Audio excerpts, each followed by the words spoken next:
Good morning students.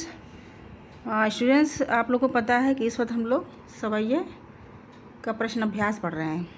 ठीक है, तो आज हम लोग क्वेश्चन नंबर 5 पढ़ेंगे और उम्मीद है जो इससे पहले पढ़ाया गया है वो आप लोगों ने फेयर कॉपी पे ज़रूर नोट कर लिया होगा और साथ में आप लोग याद भी करते जा रहे होंगे। तो आइए हम क्वेश्चन नंबर 5 देखते हैं। क्वेश्चन नंबर 5 है कि आपके विचार से कवि पशु, पक्षी और पहाड़ के रूप में भी कृष्ण का सानिध्य क्यों प्राप्त करना चाहता है। सानिध्य मतलब नज़दीकी, करीबी। तो प्रश्न देखिए कि आपके विचार से कवि पशु, पक्षी और पहाड़ के रूप में भी कृष्ण का सानिध्य क्यों प्राप्त करना चाहता है। आइए हम इसका आंसर देखते हैं। इसका आंसर है कि कृष्ण के प्रति जो कवि है उसका कृष्ण के प्रति अनन्य प्रेम एवं आसक्ति के कारण तथा उनकी आधिकारिक कृपा का पात्र बनने के लिए कवि जो है पशु, पक्षी और पहाड़ के रूप में भी कृष्ण का सानिध्य प्राप्त करना चाहता है। ठीक है, देखिए फिर से दोबारा देखिए इसका आंसर कि जो कवि है वो कृष्ण के प्रति अनन्य प्रेम एवं आसक्ति के कारण तथा उनकी आधिकारिक कृपा का पात्र यानी श्री कृष्ण भगवान के हक से आधिकारिक कृपा का पात्र बनने के लिए कवि जो है पशु, पक्षी और पहाड़ के रूप में भी कृष्ण का सानिध्य प्राप्त करना चाहता है, यानी उनका साथ प्राप्त करना चाहता है। ठीक है, क्वेश्चन नंबर 5 कंप्लीटेड। अब आइए देखते हैं क्वेश्चन नंबर 6। क्वेश्चन नंबर 6 है कि चौथे सवैये के अनुसार गोपियाँ अपने आप को क्यों विवश पाती हैं। विवश मतलब मजबूर।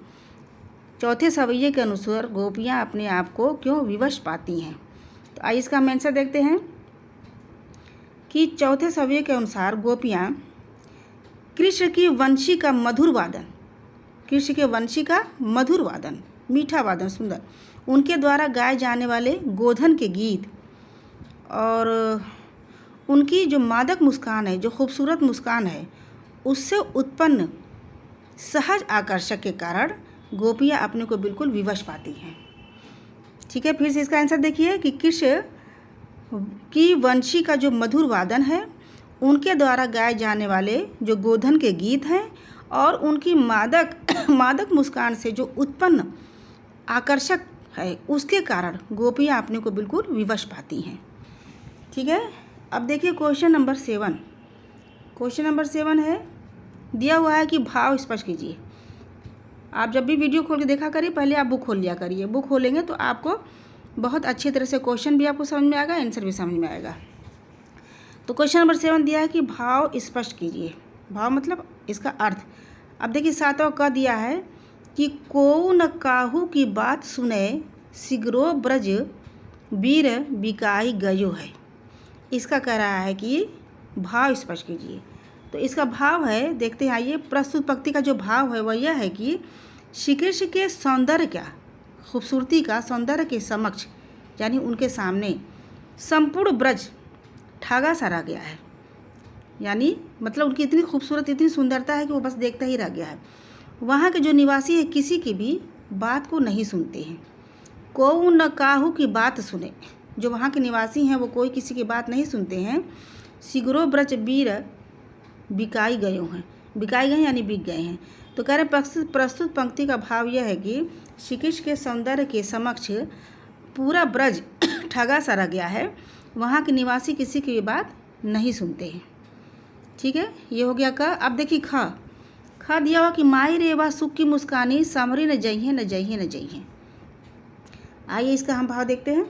इसका भाव यह है कि इस पंक्ति का आशय यह है कि जब श्री कृष्ण गोपी की ओर देख करके मुस्कुराएंगे तो उस समय जो उत्पन्न होने वाले आनंद है, आकर्षक है, उसको संभालना बिल्कुल असंभव है, यानी मुश्किल है।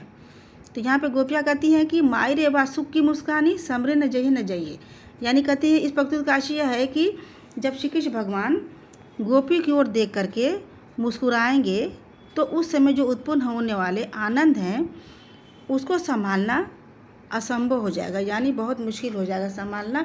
और उसके प्रत्युत्तर में वो उन्हें उनका जवाब मुस्कुरा करके ही देना पड़ेगा।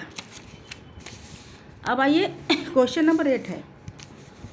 क्वेश्चन नंबर 8 में दिया हुआ है कि कालिंदी कुल कदम की डारन में कौन सा अलंकार है। तो यहाँ पे देखिए सिंपल दिया हुआ है कालिंदी कुल कदम की डारन, यहाँ पे क की बार बार आवृत्ति हो रही है। तो यहाँ पे कौन सा अलंकार है, यहाँ पे अनुप्रास अलंकार। मैंने आंसर लिख दिया है क्योंकि आप जब बुक खोलेंगे तो बुक में क्वेश्चन रहेगा कि कालिंदी कुल कदम की डारन में कौन सा अलंकार है। तो इसमें क्या है, अनुप्रास अलंकार है, क्योंकि क की बार बार आवृत्ति हुई है इसलिए यह अनुप्रास अलंकार है। ठीक है, अब आइए हम देखते हैं क्वेश्चन नंबर 9।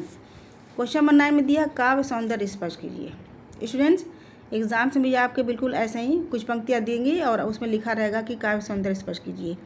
तो ये जो काव्य सौंदर्य है उसे ध्यान से आप लिख करके इसे याद कर लीजिए, क्योंकि अक्सर एग्ज़ाम में काव्य सौंदर्य आते हैं जिसको आप लोग समझ नहीं पाते ना लिख पाते। तो देखिए इसमें दिया हुआ है, किसका दिया हुआ काव्य सौंदर्य लिखने का। तो इसमें दिया हुआ या मुरली मुरलीधर की अधरान धरी अधरान धरूंगी। ठीक है, आपके इसी सवैये का है। तो इसका देखिए इसका काव्य सौंदर्य है। सबसे पहले आप लिखेंगे इसका अगर भाव लिखेंगे, ठीक है, उसके बाद आप लिखेंगे कि यहाँ पर कृष्ण के प्रति गोपियों के अनन्य प्रेम के साथ उनकी मुरली के प्रति ईर्ष्या का भाव प्रकट किया गया है। सौतिया डा के कारण वे मुरली धारण नहीं करना चाहती हैं, क्योंकि वो मुरली हमेशा जो है श्री कृष्ण भगवान अपने होठों पर लगाए रहते थे, इसलिए गोपियों को मुरली से जो उनके बहुत ज़्यादा चिढ़ होने लगी थी, नफरत होने लगी थी। अब यहाँ पे अधरान धरी अधरान धरोंगी में क्या है, यमक अलंकार है। ठीक है, क्योंकि यहाँ पे इसका भिन्न भिन्न अर्थ दिखाया गया है। देखिए पहले अधरान का अर्थ है होठों पर रखी हुई और दूसरी का अर्थ है कि होठों पर नहीं है। अधरा न धरूंगी यानी होठों पर नहीं धरूंगी। ठीक है, अब यहाँ पे यहाँ से कौन सा है, माधुर्य। यहाँ पे कौन सा माधुर्य गुण है, यहाँ पे माधुर्य गुण है। और उसके बाद छंद क्या है, सवैये है। छंद क्या है, सवैये है। और भाषा का गुण क्या है, माधुर्य है। ठीक है, तो ये आपके रहे काव्य सौंदर्य। फिर से एक बार देख लीजिए काव्य सौंदर्य। काव्य सौंदर्य में दिया हुआ है कि यहाँ श्री कृष्ण के प्रति गोपियों के अनन्य प्रेम के साथ उनकी मुरली के प्रति ईर्ष्या भाव प्रकट किया है और सौतिया ढा के कारण वे मुरली धारण नहीं करना चाहती हैं।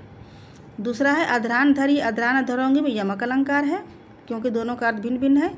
और पहले अधरान का अर्थ है होठों पर रखी हुई और दूसरे का अर्थ है होठों पर नहीं रखेंगे। यहाँ पे भाषा गुण क्या है, माधुर्य है। और छंद क्या है, सवैया है। तो स्टूडेंट्स ये आपका चैप्टर रसखान कंप्लीट हो चुके हैं। उसके बावजूद आपको कहीं भी कोई प्रॉब्लम हो, दिक्कत हो तो आप ज़रूर मैसेज करिएगा। और इसके बाद हम नेक्स्ट चैप्टर पढ़ाएंगे साले सपने की याद, क्योंकि मैंने उसका कुछ क्वेश्चन नंबर 1-3 तक पढ़ाया है शायद, और आगे का वीडियो बनाएंगे तो फिर साले सपनों की याद का हम कंप्लीट कराना है उसको। ठीक है, तो इसलिए आप फेयर कॉपी पे ज़रूर से कर लेंगे। Thank you.